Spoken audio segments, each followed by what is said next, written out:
शादी के 5 साल बाद बहुत ही मेहनत करके अवनी और निखिल ने अपने घर संसार को संभाला था।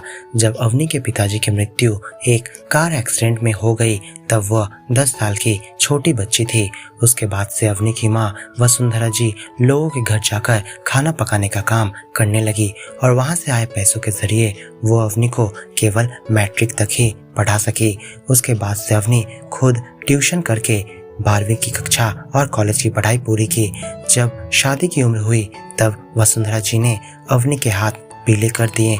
निखिल पढ़ा लिखा होने पर भी उसे कोई अच्छी नौकरी नहीं मिली थी। निखिल अभी एक साधारण नौकरी करता था। कम तनख्वाह मिलने के कारण वो कभी नौकरी पर जाता तो कभी अपने घर पर ही समय बिताता।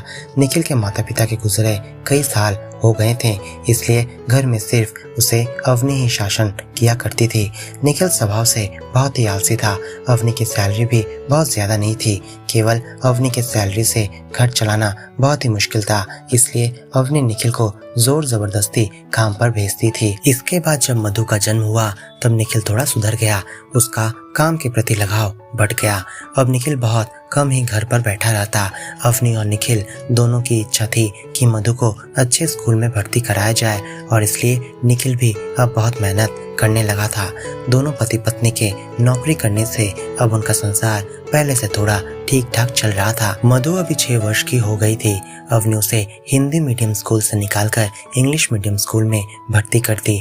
स्कूल की फीस ज्यादा थी पर अंग्रेजी मीडियम स्कूल में पढ़ाई भी बहुत जबरदस्त होती थी। अवनी अब एक लॉकर बॉक्स में थोड़े थोड़े करके पैसे जमा करने लगी। उन दोनों ने सुनिश्चित किया कि मधु की पढ़ाई में जो खर्चे आएंगे वे उसे लॉकर बॉक्स से निकालकर करेंगे। ये बात जब अवनी की माँ वसुंधरा जी को पता चला तो उन्होंने नाराजगी जाहिर करते हुए कहा, घर में पैसे रखने का रिस्क मत ले बेटी। तेरा पति का कोई भी भरोसा नहीं है कि वह कब उन पैसों को खर्च कर दे, इसलिए मैं कहती हूँ कि तू बैंक में ही अपने पैसे रखा कर। पैसे बैंक में ही सुरक्षित रहेंगे।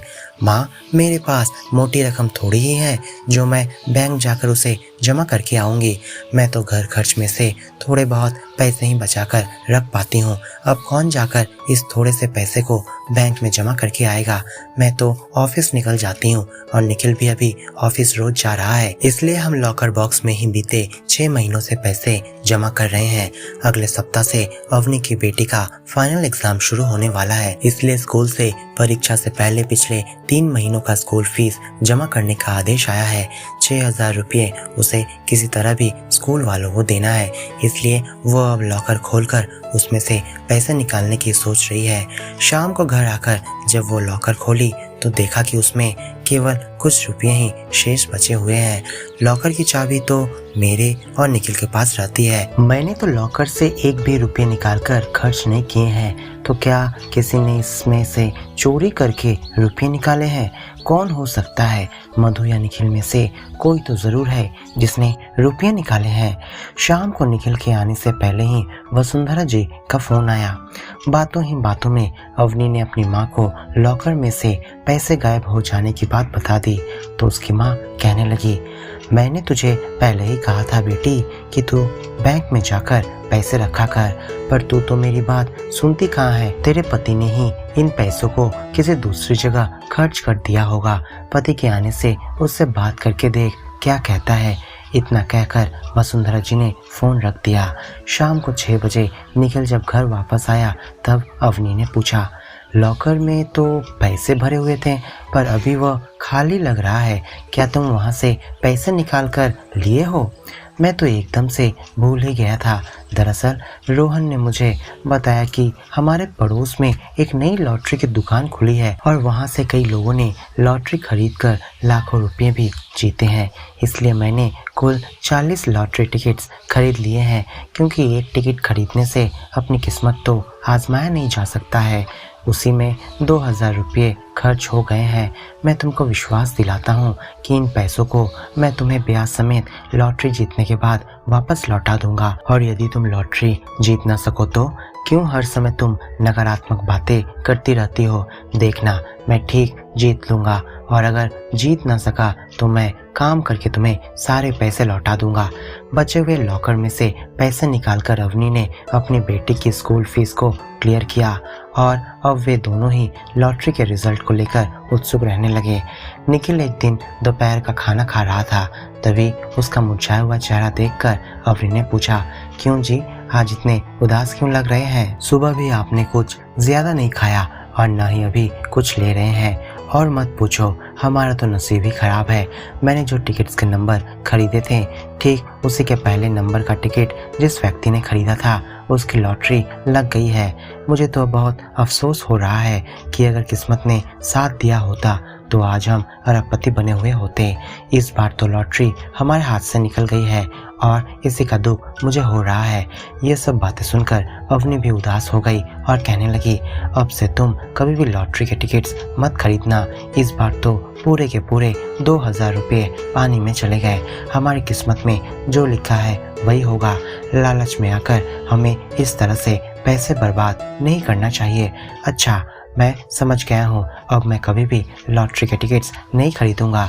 परंतु निखिल कुछ दिनों के बाद फिर से लॉकर से पैसे निकालकर लॉटरी के टिकट खरीदने लगा और इसलिए अब अवनी और निखिल में झगड़े भी होने लगे। निखिल का कहना था कि किसी को भी एक बार में लॉटरी नहीं लगती है। जिनको भी आज तक लॉटरी लगी है वे कम से कम 30 से 40 बार लॉटरी के टिकट्स खरीदे हैं, तब जाकर उन्हें एक बार लॉटरी लगी है। इसलिए वो भी अब से बहुत सारे टिकट्स खरीदेगा, तभी जाकर उसे भी लॉटरी लगेगी। लॉटरी लगने के बाद वो अपनी बेटी को और भी अच्छे स्कूल में पढ़ा सकेगा और अवनी को तब नौकरी करने की कोई ज़रूरत भी नहीं होगी। वे लोग रातों रात अमीर बन जाएंगे। वसुंधरा जी और अवनी के लाख मना करने पर भी निखिल लॉटरी के टिकट खरीदने की लत को छोड़ नहीं सका। वो लॉटरी के टिकट्स तो बहुत सारे खरीद लेता, पर उनमें से एक भी लॉटरी नहीं लगती थी और दिन प्रतिदिन लॉटरी का भूत उसके सिर पर और भी हावी होता रहा। अब उसे किसी भी काम में मन नहीं लगता था। जब भी वह सुनता कि किसी ने एक लॉटरी के दुकान से पैसे जीते हैं तो वह तुरंत उस दुकान पर जाकर लॉटरी के टिकट खरीद लेता। इसी तरह से वो एक के बाद एक दुकान से कई टिकट्स खरीदता ही जाता। अब फिर से घर के खर्चों में अवनी के पैसे कम पड़ने लगे थे। वो अपनी बेटी के स्कूल फीस भी टाइम पर नहीं भर पा रही थी। एक दिन दोपहर को जब निखिल घर आया तो उसे पड़ोस के सविता भाभी से पता चला कि स्कूल बस से गिर जाने के कारण उनकी बेटी को सिर पर चोट आई है और अपनी बेटी को लेकर पास के नर्सिंग होम में गई है। इतना सुनते ही दौड़कर निखिल उस नर्सिंग होम में पहुंचा। वहां पहुंचकर उसे एक व्यक्ति से पता चला कि यहाँ पर एक छोटी बच्ची आई थी, पर उसकी माँ के पास पैसे न होने के कारण यहाँ पर इलाज नहीं हो सका, इसलिए वो दूर के सरकारी अस्पताल में गई है। अब निखिल की आंखों के सामने अंधेरा छा गया और वो दौड़ता हुआ सरकारी अस्पताल पहुंचा। अस्पताल पहुंचकर निखिल को अवनी मिली, जो बहुत ही डरी सामने दिखाई दे रही थी। सिर फट जाने के कारण बेटी के माथे पर 10 टाके पड़े थे। भगवान का लाख लाख शुक्र है कि आप अपनी बेटी को सही समय पर यहाँ ले आए, नहीं तो और ज्यादा खून बह जाने से हमें उसका ऑपरेशन करना पड़ता। आप लोग तो बहुत ही दूर से यहाँ पर आ रहे हैं पास किसी डॉक्टर से। यदि आप लोग इसका इलाज पहले करवा लेते तो इतना खून न बहा होता। खैर, जो भी हो, अब आपकी बेटी को आराम की जरूरत है। इसे घर लेकर जाइए और अच्छे से उसका देखभाल करिए। डॉक्टर साहब इतना कहकर दूसरे पेशेंट को चेकअप करने के लिए चले गए। बेटी को अपने गोद में लेकर निखिल अब अपने आंसुओं को रोक नहीं सका। बेटी को सीने से लगाकर वह कहता रहा, आज अगर मैंने लॉटरी के टिकट्स न खरीदकर वही पैसे बचाकर लॉकर में रखे होते तो उस नर्सिंग होम में ही बेटी का इलाज हो जाता और इतने खून न बहे होते। पर आज से मैं वादा करता हूँ कि मैं कभी भी लालच नहीं करूँगा और ईमानदारी से अपना काम करूँगा। पैसे भी जमा करूँगा जिससे कि जरूरत के समय किसी के सामने हाथ फैलाना ना पड़े। अवनी को अब अपनी माँ की बातें भी याद आ गई कि यदि वो अपने पैसों को बचाकर बैंक में रखी होती तो न ही निखिल उसे लॉटरी के लिए निकाल पाता और न ही आज उसकी बेटी की यह दशा होती। अब से अवनी भी निर्णय ले ली कि वो अब पैसों को बैंक में ही जमा करके रखेगी, चाहे उसके लिए ऑफिस छुट्टी करना ही क्यों न पड़ जाए। पर जो भी हो उसे इस बात की खुशी थी कि निखिल को अपने गलती का एहसास हो चुका था और वो अब सही राह पर चलने को तैयार भी था। तो दोस्तों, क्या आपको ये कहानी अच्छी लगी तो इस वीडियो को लाइक और अपने दोस्तों के साथ शेयर जरूर करें और ऐसे नई स्टोरी सुनने के लिए हमारे चैनल को सब्सक्राइब करना बिल्कुल ना भूलें।